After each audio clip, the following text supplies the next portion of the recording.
அஸ்ஸலாமு அலைக்கும் வரஹ்மத்துல்லாஹி வபரகாத்துஹு.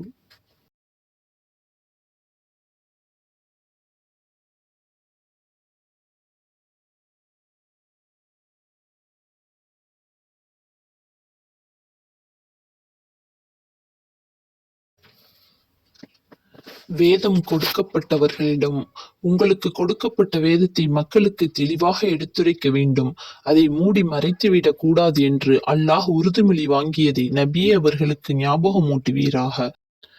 எனினும் அவர்கள் தங்களின் இவ்வுறுதிமொழியை தங்கள் முதுகுப்புறமாக எறிந்துவிட்டு இதற்கு பிரதியாக சொற்ப கிரயத்தை பெற்றுக்கொண்டனர்.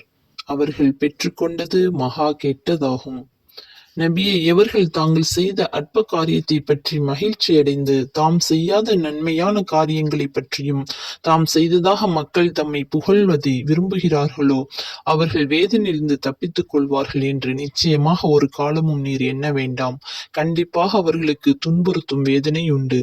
வானங்கள் பூமியின் ஆட்சி அல்லாஹுக்குரியதே. அனைத்தின் மீதும் அல்லாஹு பேராற்றல் உடையவனாவான்.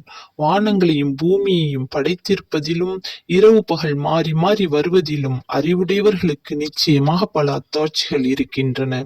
இவர்கள் நின்ற நிலையிலும் இருப்பிலும் படுக்கையிலும் அல்லாஹுவை நினைத்து வானங்களையும் பூமியையும் அவன் படைத்திருப்பதை ஆராய்ச்சி செய்வார்கள்.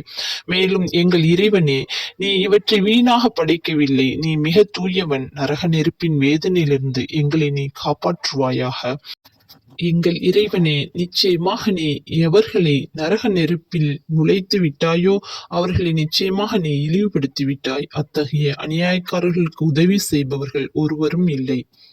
எங்கள் இறைவனே, உன் தூதரின் அழைப்பை நாங்கள் நிச்சயமாக செவியுற்றோம்.